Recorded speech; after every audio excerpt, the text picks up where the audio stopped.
Bah, Oui, Olive. Oui, quoi? Mais... Non, c'est une blague. Mais qu'est-ce que tu branles ici?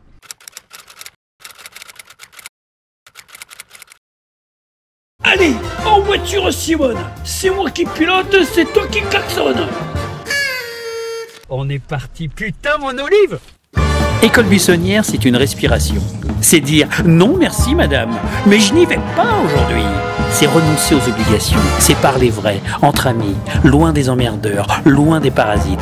Se regarder droit dans les yeux et se dire alors, elle est pas belle la vie mon petit bonhomme? École buissonnière, c'est tout cela, et bien plus encore. Mais ça, vous allez le découvrir. Mais je suis trop content de te voir. Et moi donc, Alors, quelle surprise. j'ai plusieurs... ouais, parce qu'on ne va pas du tout préparer l'émission. Non, hein, bien on sûr. est d'accord, hein? Oui, bien sûr. C'est pas du tout du fake, tout non, ça. non, hein? pas du tout. Hein, pas du tout. Voilà. Est-ce qu'on a été bons acteurs, c'est ça? Ouais. Attention, putain, tu vois, là, parce que là, si t'accroches au bout, Mais je sais, là, ils je te sais. mettent la voiture sur le toit. Hein, je te Alors, dis. justement, on est au good, Ouais, parce que maintenant, tu es à Marseille, ouais. et parce que... J'habite à Marseille à 80% du temps, ouais. Et parce que ces gros fils de pute de Paris, tu peux plus te les... Vous encadrez.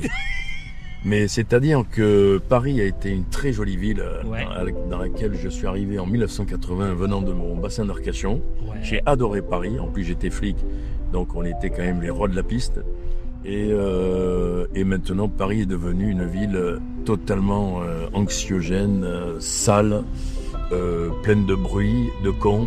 Et franchement, voilà, moi ici, je suis bien, ça me ressemble. Il fait beau, t'as vu, les gens sont gentils. C'est merveilleux, les ouais. Goudes en plus. C'est paradisiaque. Bah, c'est le petit village. C'est les gens qui sont ici, comme ils disent. Les mecs te disent, à l'époque, les Marseillais, quand ils disent qu'est-ce que vous allez foutre au Goudes, c'est un petit village de pêcheurs. Et ils disent, on allait se jeter au Goudes. Voilà. Parce que il y a eu quelques corps, hein, toi qui es dans le polar. Oui. Il y a eu quelques corps. Hein. Corps et quelques voitures, ils te disent. On a aussi jeté des voitures, donc.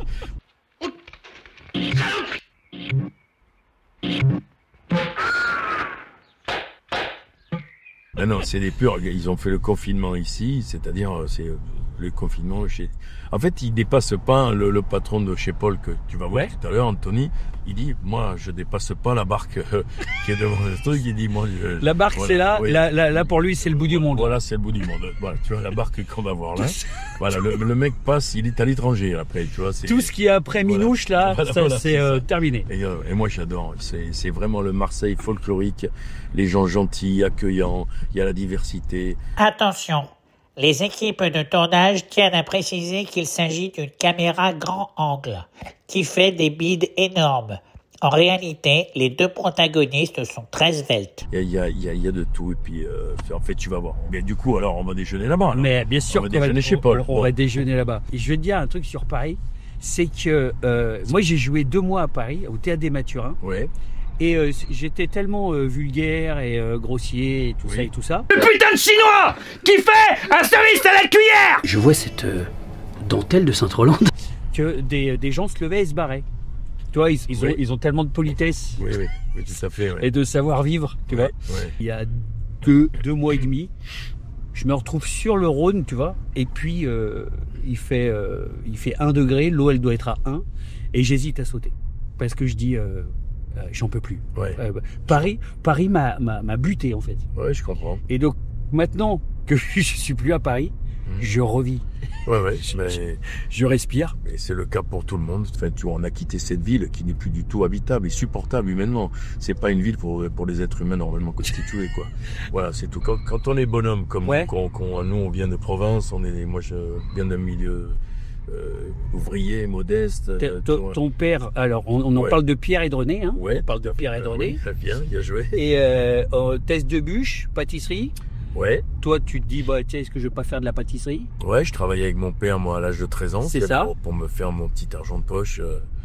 Voilà, ça me permettait, tu sais, j'avais une caisse de 5 francs et j'allais me faire 2 séances au cinéma Le Vogue pour aller voir les films qui sortaient. J'avais que le cinéma et voilà. Pour t'évader, quoi. Ouais, pour m'évader. Quand t'arrives et que tu dis, tiens, je vais faire flic. Ouais. Et en plus, j'ai vu, t'as pas fait flic à moitié parce que vous étiez 600 dans la promo, t'as fini 24e. Ouais, allez, oui, au concours de sortie. Ouais. Le concours d'entrée, je crois qu'on est plusieurs milliers. Ils en prennent 600, donc voilà, c'est un concours que je voulais absolument. Ok. Je voulais être flic, j'ai fait l'armée, il fallait avoir fait l'armée à l'époque, donc t'étais obligé de faire l'armée. J'ai redoublé ma terminale et il me fallait absolument le bac pour être officier de police. C'est quelque chose, une vocation en fait. Je voulais depuis la sixième, donc en sixième on a 10-11 ans. Je marquais, qu'est-ce que vous voulez faire plus tard? C'était policier. Ok. C'était pour moi donner un sens à ma vie, me prouver que de faire un métier de courage et de service, servir et protéger, c'était quelque chose de fondamental pour moi. Et quand tu as fait ce métier, est-ce que le métier a changé? Est-ce que quand tu arrives toi dans les années 80, Ouais. t'es flic, les flics sont respectés, les flics sont aimés, vous servez la nation. Ouais. Et puis là, on a l'impression que les flics, ils sont aimés. Quand il y a le Bataclan, tout le monde aime les flics parce que tout le monde a tellement les jetons. Tu sais, on est une nation, comme disait Victor Hugo, hein, le français est un peuple, le peuple français est un âne qui se cabre. C'est-à-dire, donc j'adore cette définition de Victor Hugo. C'est-à-dire que quand tout le monde se chie dessus, les flics sont merveilleux. Et puis 3 mois après, il suffit de 3 trous du cul du show business pour prendre position en disant on va désarmer. La grande idée de certains que je vais pas nommer parce qu'on va encore se faire des ennemis, mais qui sont déjà nos ennemis. On va désarmer les flics, c'est la grande idée. C'est la grande idée de LFI, de tous ces gens-là. Et puis ils se rendent pas compte de l'énormité des propos, quoi. On voit bien en plus que les gens ils sont pas du tout sur la nervosité. L'autre jour, refus de céder le passage. Ouais. Il dit excusez-moi, vous avez grillé la priorité. L'autre il a sorti la calache, il a mis 23 boulettes dans sa baraque. Ouais. On voit que les gens sont sereins. Tout à fait, dans un pays qui va bien. Voilà, avec des gens qui t'expliquent que... Mais je les écoute plus, moi, tu sais. Lolo, moi, c'est-à-dire, je ne regarde plus un JT et je n'ouvre plus un journal. C'est-à-dire, je regarde des films, des séries et je lis beaucoup. Ok. Et voilà. Et puis, je pense vraiment... là, à Marseille, je suis bien. C'est un premier tremplin pour partir loin. Et malheureusement, heureusement, j'ai 4 enfants. Malheureusement, ils grandissent dans ce pays qui, pour moi, a perdu toute notion de civisme, de moralité, de respect. Enfin, mais c'est peut-être que c'est le monde aussi. Mais enfin, tu vois, je regardais un reportage sur la Nouvelle-Zélande où les gens laissent les portes ouvertes. Il n'y a pas de criminalité, les gens s'entraident. Alors, tu vois, ça m'a donné envie peut-être d'aller là-bas. Il y a le respect des anciens. Il y a tout ce qu'on a perdu ici, mais ça fait réac. Mais tu sais, on est deux gros chondriacs. On est 2 gros chondriacs assumés total. Oui. On ne passera jamais. Non, puis on n'en a pas envie. On n'en a pas envie. On serait invité qu'on n'irait pas. Lui, il refuse de me recevoir, par exemple, pour les promos. Mais c'est peut-être aussi parce que je l'ai vu me servir le café quand j'ai démarré il y a 20 ans. Ouais. À Canal+, peut-être, il doit se rappeler un peu ces heures où il était au service des invités. Et là, maintenant, mais tous ces gens qui t'expliquent la vie, qui t'expliquent comment penser, comment être et tout... Voilà, c'est quelque chose. Il est pour la diversité, hein, oui, il est pour le pluralisme. Oui, tout à fait. Lui, on l'adore. Hein, voilà, ça c'est le premier message. Celui-là, boum. On citera pas tous ceux. Non, tous les gros de ce métier qui nous détestent et qui nous haïssent et qui nous avons pas plus avec cette émission. Ouais, hein. Voilà. Mais nous, en tout cas, on s'éclate, on rigole, moi, ce métier. Du cinéma maintenant me permet de rencontrer les gens que tu as vus là, Antoine, Yvette, qui m'ont vu, qui sont gentils, qui étaient prêts à m'inviter à déjeuner chez eux. Elle avait fait un camembert rôti avec des pommes de terre isolées. Encore un peu de cidre. Ah bah je me demande si ça serait bien prudent. Manger les tripes sans cidre, c'est aller à Dieppe sans voir la mer. Ah oui, mais ça me... Les bulles. Oui. Ah bah c'est la biscotte. Ah bon? Ah bah oui, ça donne des bulles. Dites donc, garçon, est-ce que le chou farci est à température? Voilà, monsieur. Voilà, tu vois... Et qui me parlent de leur vie. Moi, j'ai fait ce métier pour le partage. Et toi aussi, je sais que tu le fais pour partager. Et le public qui nous aime est beaucoup plus nombreux que ceux qui nous détestent. Exactement. Et ça, c'est ce qui compte. C'est quoi le dernier film qui t'a subjugué? Écoute, le dernier film qui m'a subjugué, écoute, je vais faire vieux jeu, mais j'ai revu Itinéraire d'un enfant gâté de Claude Lelouch. Non, là, t'as l'air de me dire au revoir. Dis-moi vraiment bonjour. Bonjour. Dis-moi bonjour comme si j'étais un malade. Je n'avais pas vu depuis sa sortie. Donc ça veut dire il est sorti en 80... Il est sorti en 91. 91, tu vois. Et donc j'ai revu ce film qui passait, je sais plus, sur une chaîne câblée, et j'ai pleuré. Parce que moi je traverse une période où j'ai un peu le syndrome Bébel dans le film, j'ai vraiment envie de me casser. Et le bonheur, alors, c'est quoi? T'aimerais bien que je réponde à cette question. Eh ben, le bonheur, c'est... ben, quand les emmerdes se reposent. Et alors là, il faut faire gaffe de pas les réveiller. Ok. J'ai vraiment envie de tourner le dos à cette société, à ces gens qui nous mentent, à ce désordre qui me désespère. Tu sais à qui il est dédié, ce film? Non. Il est dédié à qui? Ça commence et c'est marqué à Jacques. Et c'est une bio déguisée de Jacques Brel. Ah oui, tout à fait, tu as raison. Oui, tu as raison, ça y est, ça me revient maintenant. Ben oui, Jacques Brel qui a quitté, mais il avait quoi? Il avait 38 ans, je crois, quand il a tout quitté, qu'il est parti. Exactement. Aux îles Marquises, c'est aux îles Marquises. Ouais. Il est parti en bateau avec sa meuf. En plein succès. En plein succès. Ouais. Et il a dit, vous me faites tous chier. Mais tu sais, ça me rappelle cet acteur qui a été une grande star dans les années 70 de la télévision, qui s'appelait Sylvain Joubert. Bien sûr. Qui jouait dans Ardéchois Cœur Fidèle. Ouais. Voilà. Moi, quand j'ai commencé dans ce métier dans les années 90, le premier scénario que j'ai écrit, j'ai voulu avoir Sylvain Joubert dans le rôle principal. Parce que c'est un homme qui m'avait marqué dans ma jeunesse. Et j'ai fini par avoir son contact. À l'époque, il n'y avait pas les portables. J'ai réussi à l'avoir chez lui. Il vivait à la campagne. Et il m'a dit, écoutez, vous êtes adorable, mais j'ai tourné le dos à ce métier depuis très longtemps. Et le mec était pompier volontaire dans un village et il vivait à la campagne. Voilà, il avait fait un gros fuck à ce milieu. Bon, Gérard Lanvin a une belle définition du milieu du cinéma. Je sais pas si on peut y aller parce que là, ça démarre très fort l'émission. Vas-y. C'est Gérard Lanvin, il dit, c'est un milieu où tout le monde s'encule en rond, personne ne jouit. Et donc, voilà, c'est là, je te l'offre. Mais quel génie. Quel génie, Gégé. C'est quoi ton bouquin que tu es en train de lire en ce moment? Je suis en train de lire un bouquin de Pierre Pelot, qui est un immense auteur. Ouais. C'est lui qui avait fait, il y avait eu l'adaptation d'un de ses livres, tu sais, avec Jean-Pierre Bacry et Jacques Villeray, qui était... Un été en pente douce? Un été en pente douce. Voilà. Okay. Et Pierre Pelot écrit aussi des westerns. C'est un auteur que j'adore. Voilà. Regarde, on va s'arrêter, on va leur dire bonjour. Bonjour. Bonjour mesdames. Olivier Marchal. Bonjour. Un ancien de la maison qui vous salue. Voilà. Enchanté. Vous êtes magnifique, ouais. Franchement. Ah ouais, c'est la classe, hein. Voilà, bonjour. merci, au revoir. Au revoir. Voilà, j'aurais jamais dû quitter la police quand je vois ça.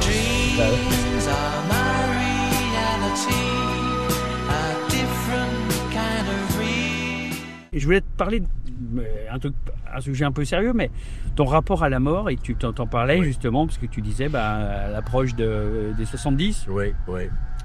Tu sais que t'en as plus fait qu'il t'en reste à faire. Tout à fait, oui. La nuit, qu'est-ce que tu fais? La nuit, je prends des trucs pour dormir. Moi, je suis un peu de l'exo, un peu de l'exomil ou de l'ormil. Ok. Pardon, j'ai un chat. Autrement, je suis insomniaque et quand je me réveille, la nuit, donc ça tourne. Bon, j'ai des bouffées d'angoisse. Ok. Et donc je me lève, soit je regarde un film, soit j'écris. Ok, voilà, d'accord. Et puis j'essaie de me rendormir, mais comme je me lève très tôt parce que j'ai beaucoup de travail et tout ça, donc du coup je passe des journées où je suis sur la fatigue, tu sais, et en même temps, alors c'est pas bien ce que je vais dire parce qu'il y a des gens auxquels ça arrive, mais parfois je souhaite, tu vois, j'aimerais bien partir comme ça. Ah ouais? Ouais, parce que je suis vraiment... T'es fatigué? Je suis un grand romantique. Ouais. Et comme disait Simone de Beauvoir, tu sais, la mort nous paraît moins bien terrible quand on est fatigué. Personnellement, je m'excuse, vous m'avez dit, personnellement, l'idée de la mort me paraît de plus en plus intéressante puisque j'approche à la fois religieuse et c'est la façon d'accéder au monde angélique puisque je crois qu'après la mort, tous, sans exception, nous devenons des anges. Et là, je te propose, entre copains... Oui. On va se faire une gamelle, mon pote. Tout à fait, mon Lolo. Chez Paul. Chez Paul, voilà. Chez Anthony. Le bistrot du Corsaire, ça s'appelle. Voilà. Chez ton pote. Ouais. À Marseille, dans ta ville. Ouais. Et on va que ricaner. Ouais. C'est raconter bien, des bêtises. On a déjà commencé à balancer pas mal. On s'est déjà fait pas mal d'ennemis, là, tu vois, à leur filet. Ouais, mais l'émission vient à peine de commencer. On peut continuer. On n'est pas à l'abri de continuer. Et d'aller très loin. Ou alors, c'est-à-dire de se griller complètement et de monter un petit resto au good avec mais ça, moi, ça me suffit. Et pourquoi pas? Ça me suffirait, moi. Et mais pourquoi pas? Aujourd'hui, pourquoi pas, ouais. Allez, à table, mon ami. Parce que les grandes amitiés, comme les femmes de petite vertu, ça se déguste. Repère du Corsaire. C'est un lieu mythique des Goudes. Et là, tu connais le proverbe espagnol, le diable s'occupe de nous et nous des autres. Ok. Et ça va être terrifiant.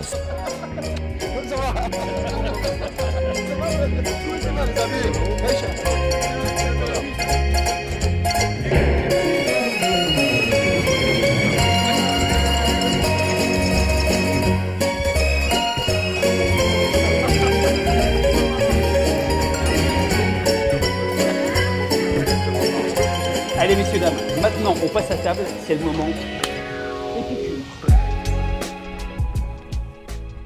Alors, mon olive, Oui. là c'est mon loulou. c'est l'instant bouffe. D'accord. C'est quoi ton rapport à la bouffe? Mon rapport à la bouffe, écoute, alors moi j'ai une maman qui était du Gers, Ouais. un père lorrain et le pâtissier, et donc mais qui se sont installés tous les deux dans le sud-ouest assez vite, avec une famille, les oncles, les tantes et tous bordelais. Donc le rapport à la bouffe, ma mère adorait cuisiner. Donc j'ai été très tôt élevé, voilà, au magret de canard, au canard à l'orange, au magret de canard au sarment. Ouais, ok. Mon père faisait les pâtés en prout, les pâtés lorrains. Ouais. Les pâtissiers, évidemment, c'était les gâteaux. Donc je dévastais les frigos. Et, tu vois, de temps en temps, toi, ils faisaient les rangées d'éclairs de religieuses et tout ça. J'en braquais 3-4 en lousé et je remettais les trucs en rond, tu sais, sur les grilles, tu sais. Ils voyaient rien. Et voilà. Donc sucré, salé, Ouais. tout. Tu fais gaffe un peu parce que t'es mince. Ouais, je suis monté à 103 kilos. Là, je suis à 87. Ok. Voilà, donc j'ai fait une cure, hein, pour tout te dire. J'ai fait une cure de repos, parce que je suis parti en couille justement par rapport à tout ce qu'on se disait dans la voiture, tout l'alcool. Mais là, jamais dans la journée, je bois pas la journée parce que comme je travaille beaucoup, j'ai le respect d'abord des gens qui m'emploient et qui me font travailler, et je déteste travailler sous l'emprise de l'alcool. Ouais, bien sûr. Mais j'aime l'état d'ivresse, et l'ivresse arrive après une belle journée de travail. Tu te lèves à 5 heures, tu rentres, il est 20 heures. Voilà, et puis j'aime les copains, se retrouver, machin, mais toujours me coucher minuit, mais un peu rond. Ok. Et Mais ça m'a beaucoup fatigué. T'as arrêté l'alcool à un moment? Parce que moi, je me souviens, on s'était bien parlé pendant le Covid. Ouais. Et t'étais parti dans les J'ai Landes. arrêté 6 semaines Ouais, c'est d'alcool. ça. Ouais, 6 semaines. J'ai écrit un scénario et tout, et je le fais de temps en temps, je fais des grosses cures comme ça. Ok. Mais encore une fois, ce qui me sauve, c'est que je bois pas la journée, excepté des moments comme ça où on se boit un petit verre, tout, mais je bois pas la journée. Ok.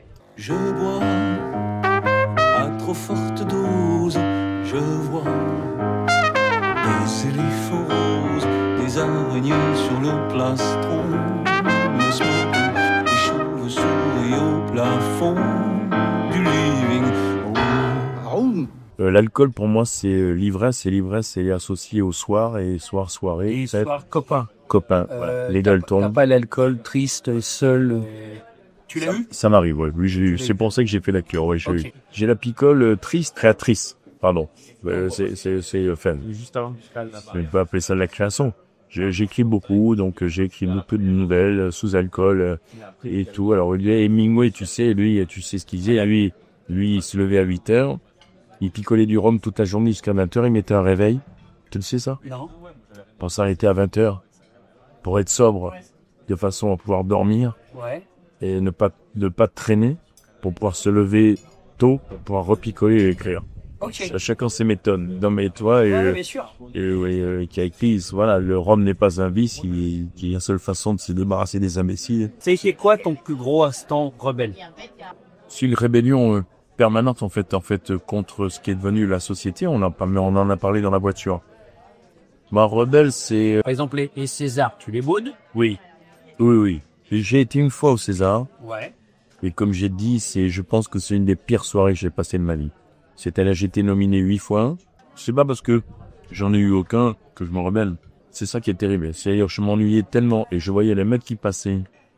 Je voyais ce mépris, cette haine des autres, sauf cette peau de, tu sens tu sais, quand tu joues au théâtre, tu sens les mauvaises salles. Bien sûr. Là, c'est rempli que de mauvaises ondes.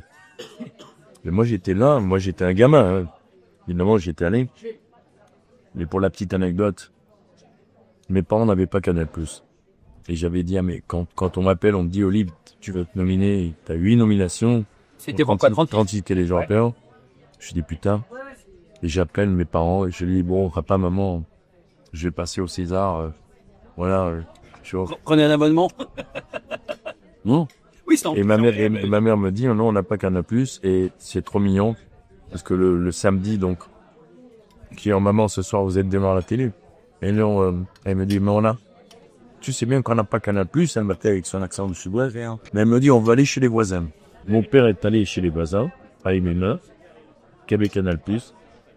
Et surtout, ce qui était hyper mignon, j'en ai pleuré. Ça m'aimait encore, parce qu'ils sont partis, nous les deux. Et elle m'a dit, tu sais quoi, papa, il a mis un costume, une cravate. Bah, tu vois, ton père, il a mis un costume et cravate devant la télé. Ouais, devant la télé. Et ça, Et là, moi, je suis là-bas, avec tous ces mange-merde. Avec, je dis même pas qui a eu les Césars, parce que ça ferait polémique, pas encore été, mais je suis là, le mec, qui regarde même pas la salle, il baisse la tête comme ça, ainsi de suite. Et à un moment donné, j'ai dit, j'ai plus envie. Je lui dis, non, mais viens, on se casse. J'ai dit, je n'en peux plus. Mais non, tu vas encore te faire pas marquer, Et le seul souvenir que j'ai, je vais quand même, je dis, permets-moi d'aller pisser. Je vais aux toilettes. Et là arrive un truc à ma droite. Will Smith, qui était invité de l'heure et qui pisse à côté de moi. J'ai mon plus grand souvenir des Césars, j'ai pissé avec Will Smith. Et on a discuté, on a déconné, il se faisait chier autant que moi. Hein. Ouais. Et j'ai vu tous ces blaireaux passer, tout l'entre-soir. Ouais. Je dis ça, dans ma rébellion, elle est là, tu vas voir la conclusion. Je dis ça dans un magazine, je dis, vous savez quoi, je préfère aller à un repas avec mes potes de l'Antilonde que d'aller à une soirée des Césars. Voilà, moi je suis comme Gérard Lanvin, que je te dis, qui a vendu ses 2 Césars aux enchères, et l'argent il l'a donné à une œuvre caritative. Et si un jour, je lui dis, il y aura des témoins qu'on ne voit pas, si un jour je décide et le tue, je n'irai jamais. Parce que c'est ennuyeux, on ne peut pas infliger une soirée comme ça à quelqu'un. Mais moi j'ai les souvenirs des Césars avec Yves Montand, Jean Gabin, Signoret, Romy Schneider, Delon, Bébel, la classe. Tu vois, Georges Lauter, j'étais pote avec Georges Lauter. Il a les larmes aux yeux, Georges Lauter, il a fait 60 millions d'entrées. Il n'a jamais eu aucun prix. On même fait un César d'honneur, rien. Voilà, je vois tous ces marquis là, mais je regarde plus, hein. Quand je dis je les vois, je pose un œil, mais je ne regarde pas. C'est une soirée. Merci pour le cadeau. Est-ce qu'elle me va bien? Ah, elle te va très bien. Ouais. Donc, ok. On fait ça avec casquette de mon neuf. C'était l'instant rebelle Von Dutch d'Olivier. Je la mettrai après, je la mettrai là-bas en tirage. Exactement. Et là tout de suite, c'est le jeu de la vérité. Et j'allais dire, comme une soirée bien arrosée à Bangkok, on voit tout de suite ceux qui en ont. Alors, messieurs, dames, j'ai fait le plus gros quiz de fils de pute de toute l'histoire. Tout simplement parce qu'Olivier est le parrain de l'émission et que j'ai envie de le mettre bien dans la merde. Si tu réponds à plus de 5 questions, tu gagnes 3 jokers pour le jeu de la vérité. D'accord. C'est bon? Oui, T'as tout compris? Oui, très bien, j'ai tout compris. Je n'ai pas très bien compris pourquoi d'ailleurs, parce qu'entre nous, c'est pas une lumière. Combien d'allumettes d'après vous pour un ouvrage pareil? Comment ça, pas une lumière? Le garçon avec qui elle est partie. C'est pas pour dire, mais qu'est-ce qu'il est bête. Allez, dites un chiffre. Mais plus bête que... Enfin, je veux dire, vous êtes intelligent, vous, alors, par rapport à vous. Ah, écoutez, moi je n'aime pas être grossier, mais là il faut employer le mot, c'est un con. Mon Dieu. Première question. Quel est le nom de Jack Nicholson dans Crossing Guard? Rafelson. John Booth. Ok. Quelle est la date de naissance de Georges Simenon? Non, mais enfin là, attends, c'est un quiz. Non, mais attends. Alors, je vais te dire, c'est le 13 avril 1932. 13 février 1903. J'étais pas loin. Ouais, parce qu'en fait, il avait fait un roman qui se passait au Good. Oui, très bien, on est content de savoir. Où est né David Fincher? Philadelphie. Denver. Et c'est à Philadelphie, ça.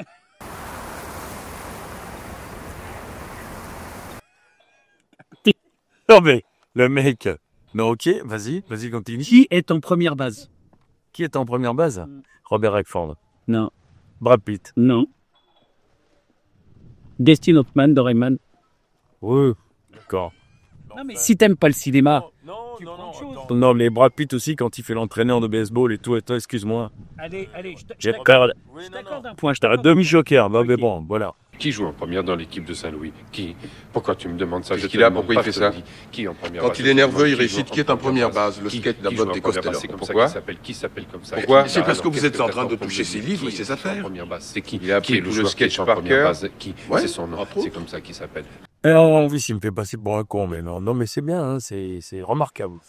Dans Garde à vue, comment Michel Serrault considère les prostituées?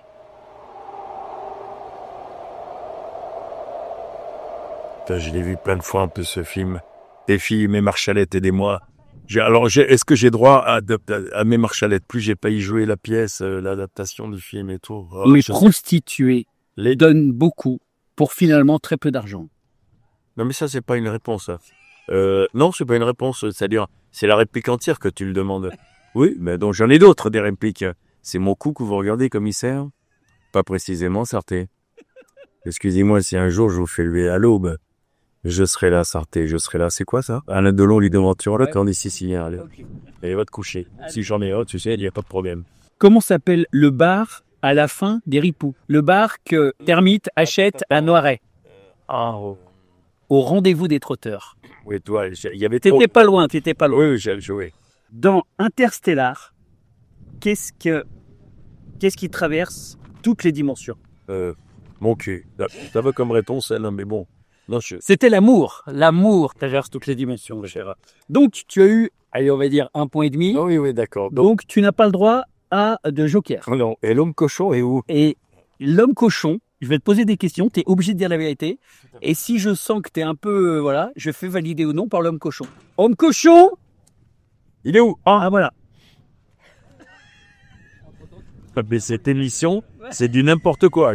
J'en ai fait les émissions à la con, hein. Mais alors là, je pense que... Non, mais à mon âge, ça va finir comme ça, sur une émission de chicandier, avec l'homme cochon. Non, mais là, il va pas éclat. Bon, allons-y, alors. T'es-tu déjà drogué? Oui. Quel est le plus gros fils de pute dans ce métier? Je peux pas. Homme cochon? Oui. Ah, il me semblait que c'était pas une bonne réponse. Oui, non. C'est vrai, tu peux mettre à mort si tu veux. Non. Non, surtout pas les surtout pas à mort. Non. Il y a plein de vivants, mais ouais, je peux pas. Mais tu récites pas. Ouais. As-tu déjà partousé? Oui. Est-ce que tu as déjà arrangé quelqu'un en tant que flic? Oui. Est-ce que tu as déjà fait l'inverse, faire payer un ennemi en tant que flic? Non. C'est très bien. Bandes-tu encore son cachet? Non. Homme cochon, c'est validé, ça. Je prends du Chalice. Oui. J'ai 66 balais, avec tout l'alcool que j'ai bu et tout ce que j'ai pris. Voilà, donc j'ai commencé à 55 ans. Donc voilà. L'homme cochon est très satisfait. Tout à fait. Mais je m'en sors très bien. As-tu déjà tué quelqu'un? En tant que flic? Non. Non? Non, mais surtout pas. Non. T'as jamais tué personne? Mais non, en fait, d'où j'aurais été quelqu'un, franchement. Eh ben, on le saura, Olivier Marchal n'a jamais buté personne. Non, mais non. Voilà. Contrairement à ce qu'on peut croire, mais bon. Commence comme ça. Allez, métier. Filmez pas. Chicandier Marchal, l'émission de trop.